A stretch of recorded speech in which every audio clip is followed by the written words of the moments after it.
네, 오늘은 데살로니가 후서 2장 1절에서 6절까지의 말씀을 우리가 회독을 했습니다.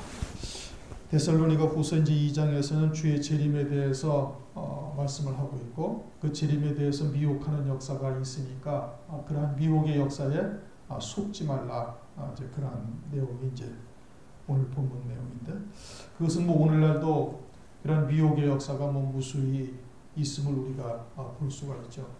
뭐 자기가 재림 예수라고 주장하는 사람이 우리나라에 뭐 30 몇 명이 있다고 그러지 않습니까?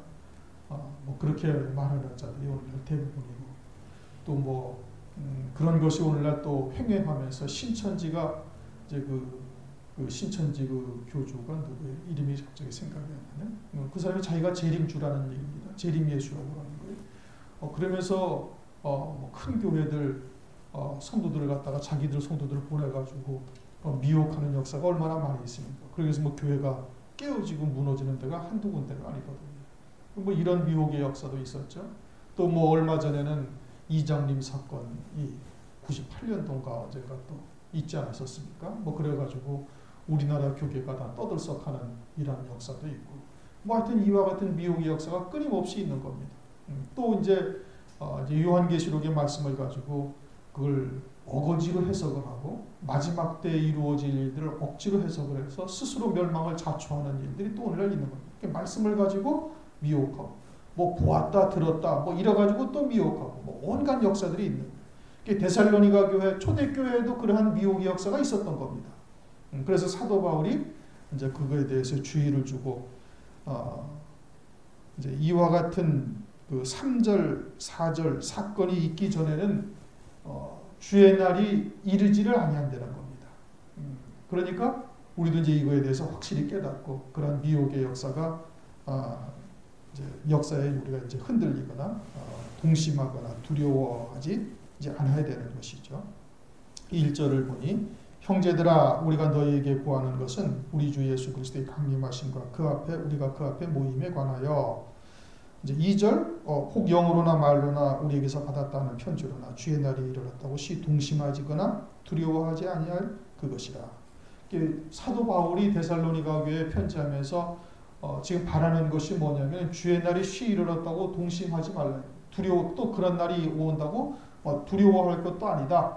그걸 말하고 있는데, 형제들이라는 것은 지금 주의 재림의 날, 그 앞에 흠없이 설 자들이 된 데살로니가 교회들을 지금 말하고 있는 겁니다. 그들을 지금 형제라고, 바울의 형제라고 지금 이야기를 하고 있는 거예요. 재림의 날 첫째 벌의 영광을 입고 그리스도의 신부로 설 그들이 바울의 형제들이 되는 것이죠. 그들에게 우리가 너희에게 구하는 것은 우리 주 예수 그리스도의 강림하심과 우리가 그 앞에 모임에 관하여. 주님이 우선 첫 번째는 주님이 재림하신다는 얘기입니다. 주님이 재림을 하실 것이고, 또 그 앞에 모임이 있는데, 여기에 대해서 너희들이 다른 여러 가지 미혹의 역사에 흔들리거나 두려워하거나 하지 말아라. 우선 첫째는 주님이 강림하신다 이 뜻이거든요. 주님이 재림을 하신다는 거예요. 오늘날 교회들도 그걸 다 알아요. 다 알. 근데 그것을 믿고 있느냐 안 믿느냐 이거는 별개인 겁니다. 알기는 아는데 믿는 자는 어떻게 하겠어요? 믿는 자는 주의 재림의 때가 임박했는지 아니었는지 하나님의 말씀을 통해서 확인해 볼 것이고, 그렇게 때가 임박했다면은 과연 주의 재림의 때 그리스도의 신부 기름 준비한 다섯 처녀와 같은 믿음의 자리에 선다는 것이 무엇인지 그것을 말씀을 통해서 확인해 볼 것이고, 그리고 그 믿음의 자리에 서는 자가 될 겁니다. 그것이 믿는 자예요. 믿음은 그 행위가 나타내, 믿는 바에 따르는 열매가 나타나야 되는 거예요. 그러지 않으면 그건 죽은 믿음인 겁니다. 그런 거예요. 오늘날 교회들이 전부 다 주의 재림의 때가 다 되었다, 말세지말이다 모르는 사람 없다니까요. 그러나 믿느냐 믿지 아니하느냐 이거는 별개의 문제인 거예요. 믿는 자에게는 반드시 그 믿음에 따르는 열매가 나타나게 되어져 있는 겁니다. 그리스도의 신부로 세워질 것을 소망하면서 그에 이르는 길이 무엇인지를 말씀 안에서 찾아보려고 그러는 것이죠. 하나님의 말씀 속에 다 그 하나님의 뜻이 비밀이 담겨져 있으니까 그런 하나님의 뜻이 무엇인지를 알려고 하는 겁니다.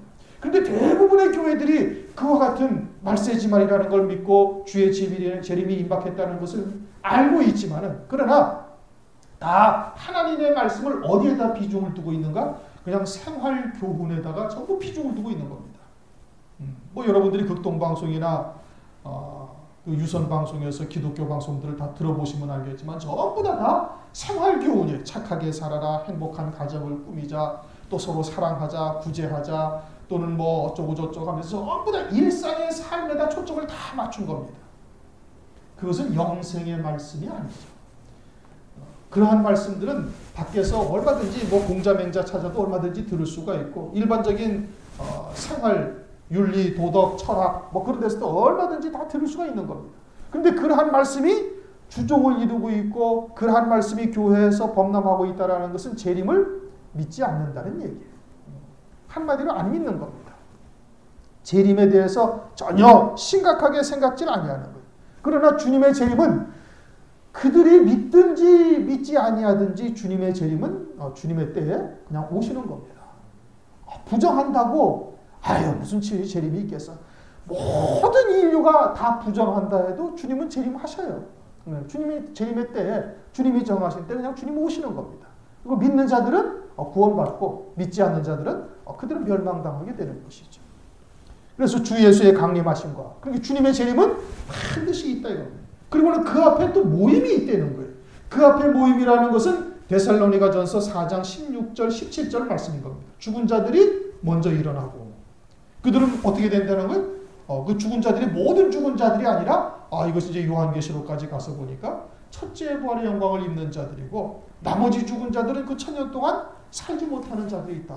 이 첫째 부활에 있는 자들이 누구냐? 무슨 예수의 증거와 하나님의 말씀을 인하여 순교한 자들, 환난 가운데 흰옷 입은 자, 어린 양의 피에 그것을 씻은 자들. 그렇게 어린 양의 아내들이 그렇게 딱 구별되어지고 나머지 죽은 자들은 그 1000년이 차기까지 살지 못하는 이와 같이 첫째 부활의 영광, 더 좋은 부활, 장자의 복을 받는 자들이 있다. 그것을 말씀을 하고 있죠. 그 다음에는 살아남아 있는 자들도 끌어올려 공중에서 주님을 맞이하게 된다. 그들은 혈육의 몸으로 주님을 맞이하는 거예요. 그들이 휴거된 성도들이나 첫째 부활의 영광을 입는 자들이 그들이 주님 앞에 모임이 되는 겁니다. 그들의 모임이 이루어지는 거예요. 다른 교회들을 말하는 것이 아니에요. 우리가 그 앞에 모임에 관하여는 이것은 이미 다 말씀하셨던 겁니다. 마태복음 24장 31절에 보면 택하신 자들은 하늘 이 끝에서 저 끝까지 모으리라. 그 택하신 자들을 하늘 이 끝에서 저 끝에서 모으는 것은 그 하늘에 있는 자들이죠.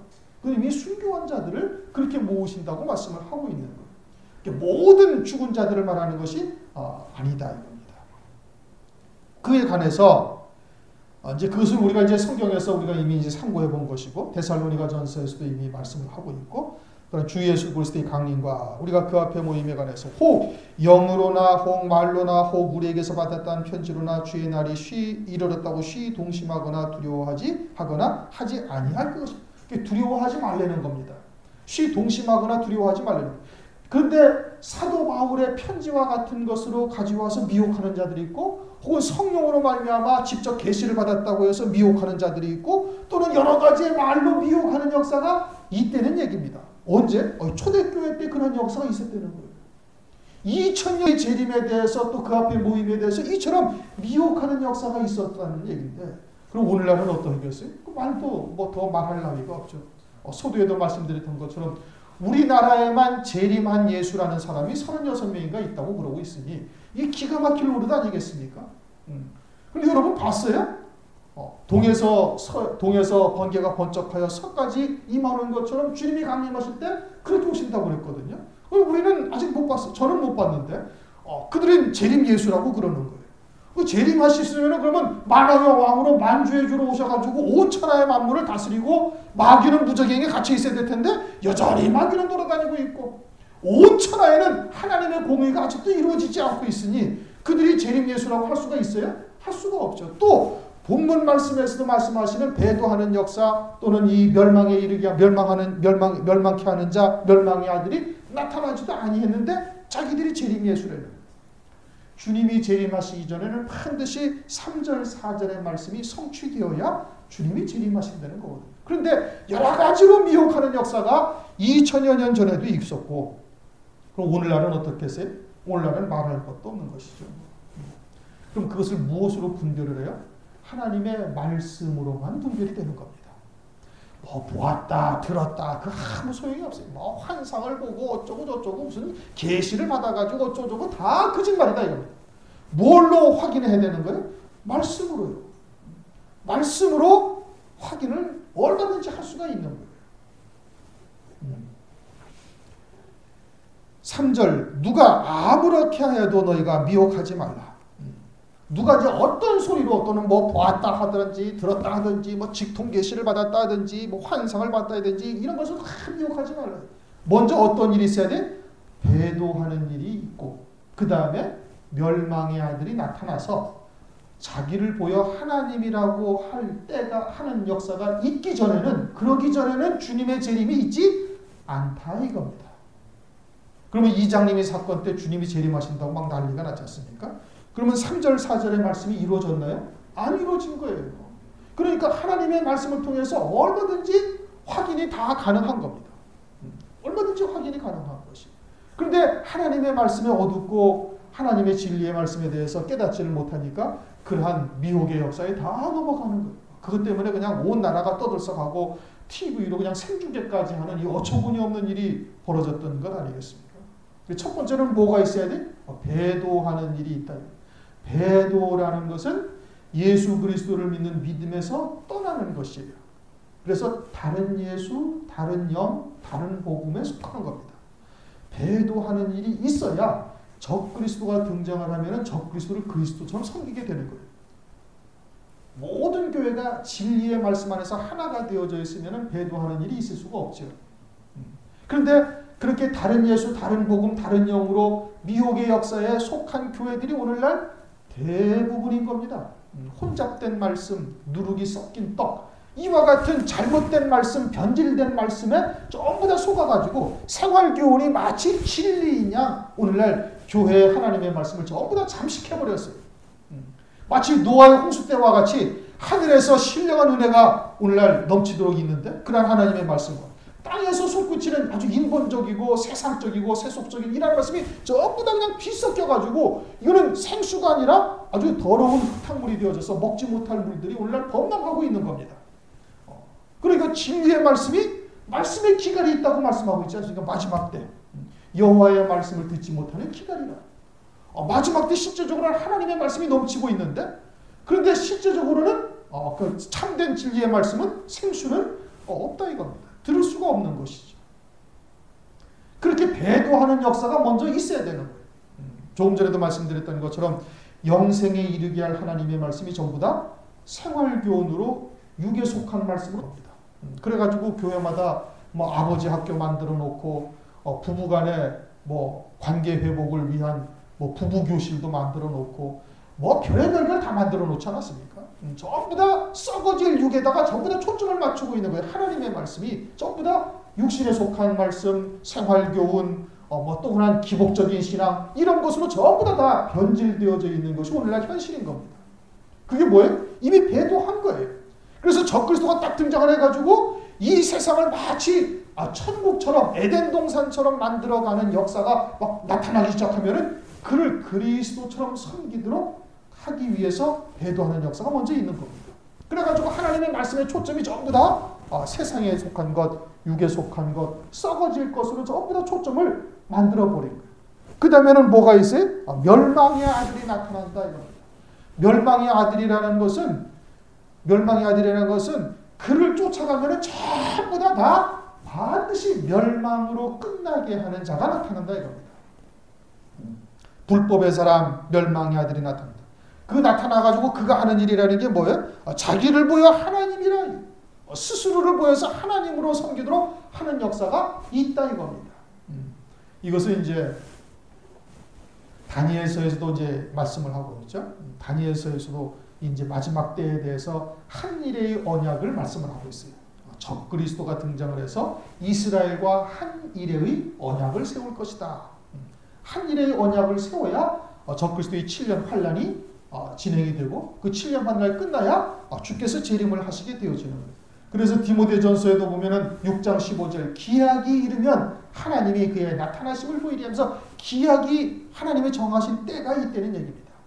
그렇게 아무 때나 나타나질 아니하시고 하나님이 정하신 때가 이르러야 될 것이고 하나님이 정하신 때가 이르러도 배도하는 역사와 그 다음에 불법의 사람 멸망의 아들이 나타나야 주께서 재림을 하시는 거예요.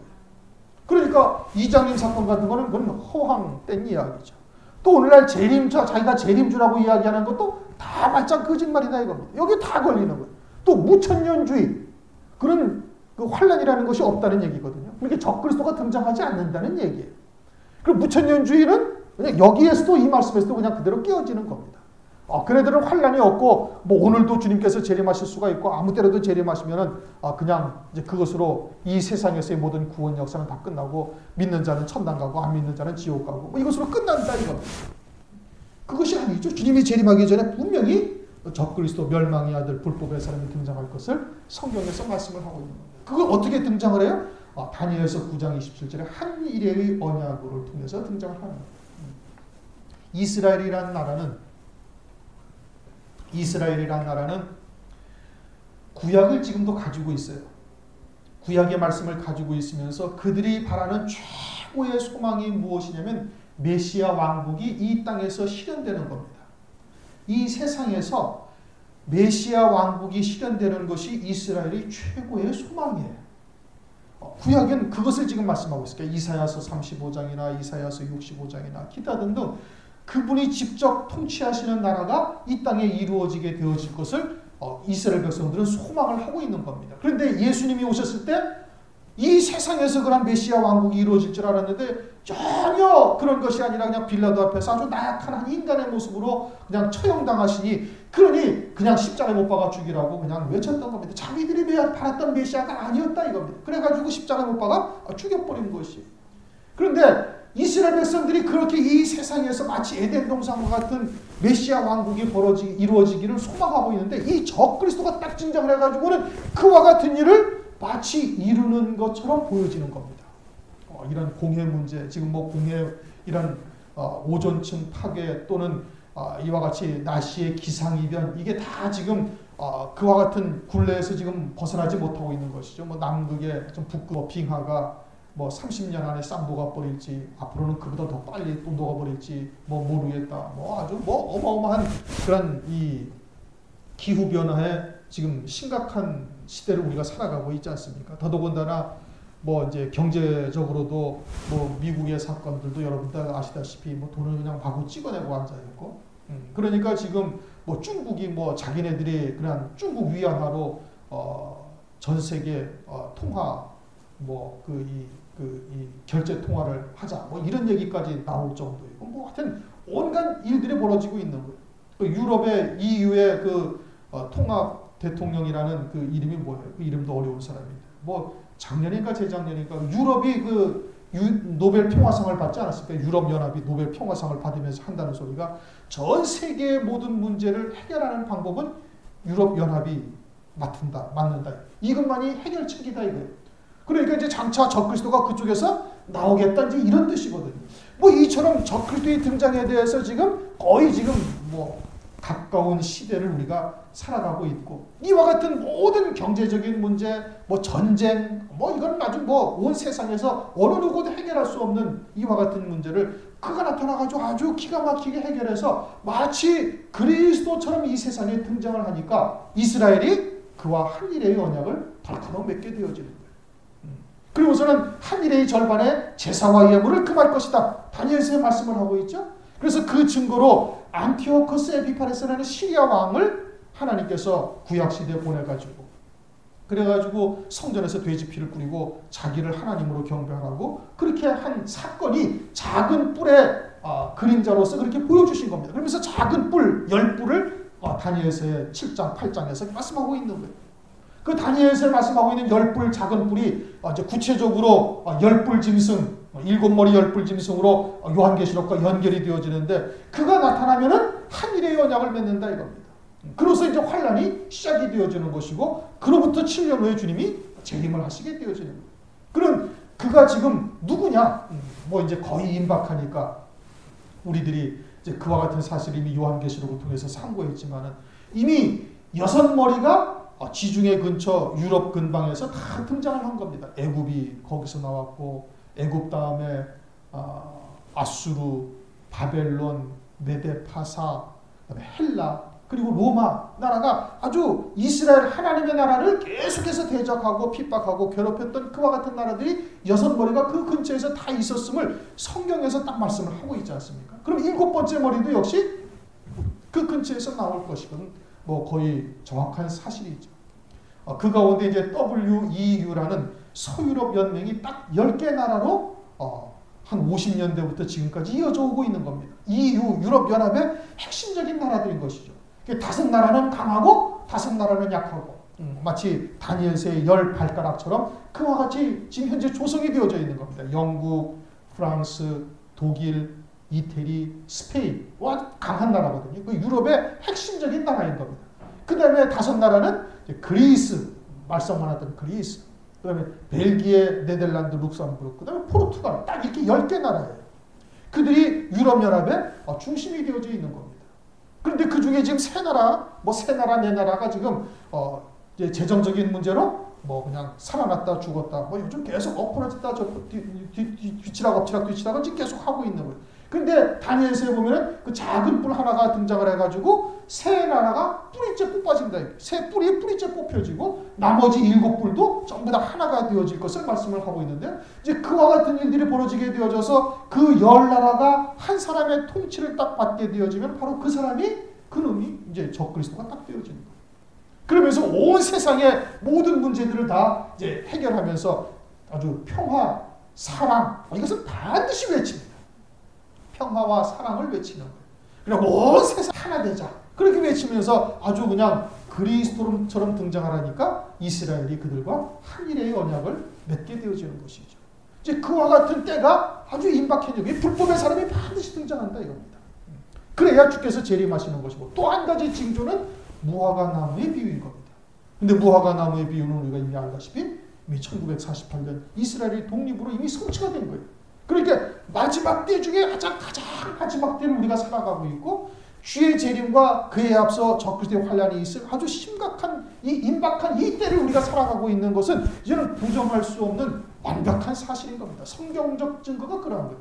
이제는 이 불법의 사람, 멸망의 아들만 딱 나타나기만 하면 되는 거예요. 그리고 그 나타날 수 있는 모든 여건들이 조성이 다 되어져 있는 겁니다. 이제 베리칩이라는 그와 같은 짐승표로 쓸 수 있는 확률이 가장 높은 베리칩이 등장도 해 있죠. 그것이 이제 전 세계적으로 지금 사용되어질 때가 아주 임박하게 지금 오고 있는 것이고, 기타 등등 여러 가지의 사건들, 전 세계가 하나 되자는 운동이 이제 다 벌어지고 있는 겁니다. 유엔 반기문 총장도 그 사람도 그리스도인인데 이제는 세계 정부가 공공연하게 나타나야 이 문제들이 다 해결되지, 자기가 유엔의 사무총장으로 가서 앉아보니까 해결할 수가 없는 거예요. 한계가 있죠. 무슨 그 강권적인 역사가 이 권한이 있어가지고 강제로 어떻게 할 수 있는 것도 아니고 아무것도 할 수 없는, 그냥 명명만 유엔 사무총장이지 뭘 할 수 있는 일이 별로 없는 것이. 그러니까 반기문 유엔 사무총장이 하는 얘기가 뭐냐면, 세계 정부가, 단일화된 정부가 하나 들어서서 이것을 통제하고 결정하고 집행할 수 있는 그와 같은 것이 이루어지자면 이 문제들을 해결할 수 없어요. 공해 문제, 전쟁 문제, 기아 문제, 물 문제, 기타 등등 해결할 수가 없다. 본인도 그걸 알고 있는 거예요. 그러니까 그러한 정부가 나타나야 된다고 이야기를 하고 있는 겁니다. 그러니 이와 같은 때를 우리가 보면서 주의 재림이 참으로 실로 임박한 때라는 것을 우리가 알 수가 있는 겁니다. 그런데 그러한 때가 되었다 하더라도 이 불법의 사람, 멸망의 아들이 나타나기 전까지는 주의 재림이 임하지 아니하는 것이에요. 그러니까 마태복음에서도 24장 15절인가 다니엘에 말한 바 멸망에 가정한 것이 거룩한 것에 선 것을 보거든. 그것이 뭐예요? 이제 3절 4절 말씀을 하고 있는 겁니다. 이 멸망의 아들이 나타나서 자기를 보여 하나님이라고 할 때가 이르게 되어지면, 그러면 유대에 있는 너희들은 산으로 도망하라 이겁니다. 그들은 아이된 자들의 화가 있고 겨울에 이와 같은 일이 벌어지지 않도록, 그 겨울이라는 것이 일반적인 겨울이 아니라 하나님에 대한 우리의 믿음이 다 식어져가지고 아주 쌀쌀한 찬바람이 부는 그와 같은 영적인 상태가 되어지면, 그러면 주의 재림을 맞이하지 못하게 될 것이다. 이걸 말씀하고 있는 것이죠. 그러므로 먼저 배도하는 일이 있고 이것은 이미 성취가 되었죠. 불법의 사람 멸망의 아들이 나타나기 전에는 이르지 아니하리라. 불법의 사람 멸망의 아들이 나타났어요? 안 나타났어요? 아직 안 나타났어요. 그러나 그 모든 여건들은 이미 다 이루어져 있다 이겁니다. 언제라도 나타날 수 있도록 이미 다 거의 끝나가 있는 상태가 되어지는 겁니다. 저는 대적하는 자라 범사에 일컫는 하나님이나 숭배받는 자 위에 뛰어나 자존하여 하나님의 성전에 앉아 자기를 보여 하나님이라니라. 이와 같은 일이 이미 구약의 그 안티오코스 에피파네스라는 자를 통해서 말씀을 하고 있었고, 그리고 이제 다니엘서 9장 27절에도 한 일의 절반이 지나면 제사와 예물을 폐한다. 이 이스라엘이 하나님 앞에 제사와 예물을 드리고 있는데 절반이 지나면 패한다라는 것은 이제 적그리스도가 스스로를 하나님으로 이제 섬기도록 강요하게 되어지는 것이. 그 이전까지는 아주 평화의 사도요, 사랑의 사도처럼 보이다가 후 3년 반에 딱 들어서 3차 세계 대전이 벌어지고, 그리고는 적그리스도가 모든 권세를 딱 휘어잡게 되어지고, 두 증인이 딱 순교하고, 그러고 나면은 이제 적그리스도가 자기를 보여 하나님이라고 하게 되어지고, 이제 그렇게 된 이스라엘이라는 나라는 이제 전민족적으로 회개하는 역사가 이루어지게 되죠. 이방인의 충만한 수가 전 3년 반으로 딱 끝나버린 거예요. 그리고 이방인의 충만한 수가 전 3년 반에 딱 끝나니까 후 3년 반 들어서 스가랴서 12장 10절 말씀처럼 이스라엘이 회개하는 역사가 이루어지게 되어지는 겁니다. 그때서야 이제 이스라엘이 돌아오게 되어지는 것이죠. 자기를 보여 하나님이라 하느니라. 내가 너희와 함께 있을 때 이 일을 너희에게 말한 것을 기억하지 못하냐. 사도 바울이 이미 다 전해주었다 이겁니다. 전해주었고 또 데살로니가 전서에서도 또 분명히 말씀을 하고 있는 겁니다. 오늘날 우리들은 어때요? 오늘날 우리들도 이미 다 익히 알고 있는 바인 것이죠. 말씀을 통해서 확인한 겁니다. 그렇게 어떠한 미혹의 역사가 있다 하더라도 하나님의 말씀으로 딱 확인이 되어야 되는 거예요. 그래야 환란이 시작되는 것이고 주의 재림이 임하게 되어지는 것을 말씀을 하고 있는 것입니다. 6절 저로 하여금 저희 때에 나타나게 하려 하여 막는 것을 지금도 너희가 아느니. 그 적그리스도가 저의 때에 나타나게 하려고 지금 막는다 이겁니다. 막는 역사가 있다는 얘기죠.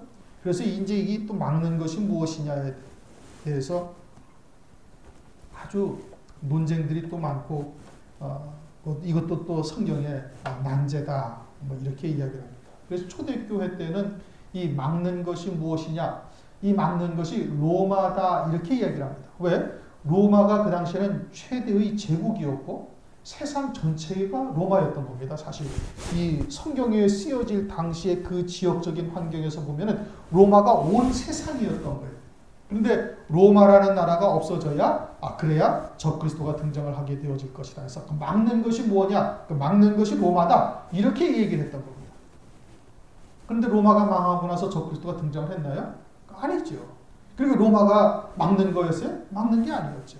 그럼 막는 것이 무엇이냐? 그것은 성령의 역사로 지금 막고 있는 것이. 왜? 아직 이방인의 숫자가 충만히 채워지지 아니했으니까. 또 이제는 마지막 때를 사는 우리들로 보기에는 이제 순교자의 숫자가 충분히 채워지지 아니하였으니까, 그러니까 성령으로 말미암아 그와 같은 구원을 이루어 가시는 역사가 지금도 계속되고 있는 것이고, 그렇게 성령으로 구원을 이루시는 역사가 그 적그리스도의 등장을 지금 막고 있는 겁니다.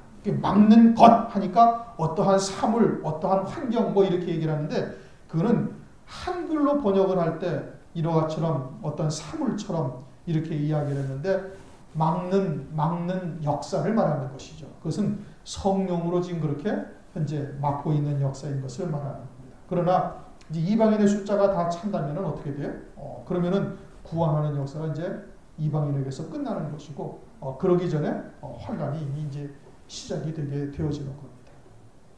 그리고 적그리스도가 반드시 저의 때가 있다 이겁니다. 아무 때나 자기가 나타나고자 하는 데서 나타날 수 있는 것이 아니라 주권자가 되시는 하나님께서 그의 때에 나타날 수 있도록 하나님께서 허용을 하시는 거예요. 이 때에 대해서는 우리가 이미 이제 여러 차례 상고를 했죠. 개인적으로도 다 때가 있는 것이고, 온 세상 교회에도 다 때가 있는 것이고, 마귀에게도 하나님이 정하신 때가 있는 거예요. 귀신도 알죠? 바다라 지방에 귀신 들린 자 둘이서 주님이 가시니까 아직 우리 때가 아직도 우리의 때가 되지 아니하였는데 오셨나니까 딱 그런다는 말씀이에요. 그러니까 자기들도 자기의 때를 알아요, 몰라요? 알아요. 그 때가 있다는 것을 알고 있는 것이. 그러므로 오늘날 우리들도 이와 같은 하나님의 때가 다 있고 또 온 세상에 구원을 이루시는 때가 또 있다 이겁니다. 그 때를 지나면은 어떻게? 그 때를 지나면은 구원받기가 이제 어렵게 되어지는 것이죠. 이처럼 오늘날도 이제 여러 가지 미혹의 역사들이 있다라는 사실 기억하시고 동심하거나 두려워하지 아니하여야 할 것이며 반드시 배도하는 역사가 있고 그 다음에 불법의 사람 멸망의 아들이 나타나야 주님이 재림하시는데 이 멸망의 아들이 딱 등장하면은 그 표정이 뭐예요? 한일의 언약인 겁니다. 그리고 열부를 다스리는 통치자로 나타나는 거예요. 그건 다니엘서에서 정확하게 말씀을 하고 있지 않습니까? 열부를 실제적으로 딱 다스리는 거예요. 열 나라 WEU라는 서유럽 연맹, 웨스턴 유로피안 유니온이라는 그 10개 나라의 실제적인 통치자로 딱 등장을 하는 겁니다. 그리고는 아주 그 마귀가 준 지혜로 온 세상을 아주 그냥 평화주의자 또 박애주의자로 등장을 해가지고 온 세상의 기근도 해결하고 전쟁 문제도 해결하고 뭐 공해 문제도 다 해결하고 뭐 이러면서 아주 기가 막힌 묘수를 부리는 겁니다. 그 마귀의 지혜로서. 그래가지고 마치 온 세상에 그리스도와 같은 모습으로 등장을 하게 되어지는 거예요. 그가 등장을 하면은 그놈이 이제 적그리스도라는 것을 우리가 알 수가 있는 겁니다. 그리고 환란이 딱 시작되면 바로 그때로부터 7년 후에 주께서 재림하신다는 것도 또 알 수가 있는 것이죠. 노아의 때와 같다 말씀하셨는데 노아에게 며칠 후에 비가 내리랴 말씀하세요? 7일 후에. 7일 후에 비가 내릴 것을 하나님께서 노아에게 알게 하셨던 것처럼 우리들도 적그리스도의 등장을 딱 알게 하시고 그리고 그로부터 7년 후에 나팔절날 이제 다음 5일이 나팔절인데 그때 주님께서 큰 나팔 소리와 함께 주님께서 강림하시는 거예요. 오순절날 강림하셨던 것처럼 오순절날 성령이 임하셨던 것처럼 초실절날 부활의 첫 열매가 되셨던 것처럼 6월절날 6월절 양이 되셨던 것처럼 나팔절날 큰 나팔 소리와 함께 재림하시게 되어질 것을 우리가 이제 성경을 통해서 알고 있죠. 그러므로 우리가 이제 그와 같은 것을 동심하거나 두려워하지 말고 하루하루를 그 믿음으로 승리하면서 준비할 수 있기를 주님의 이름으로 축원합니다.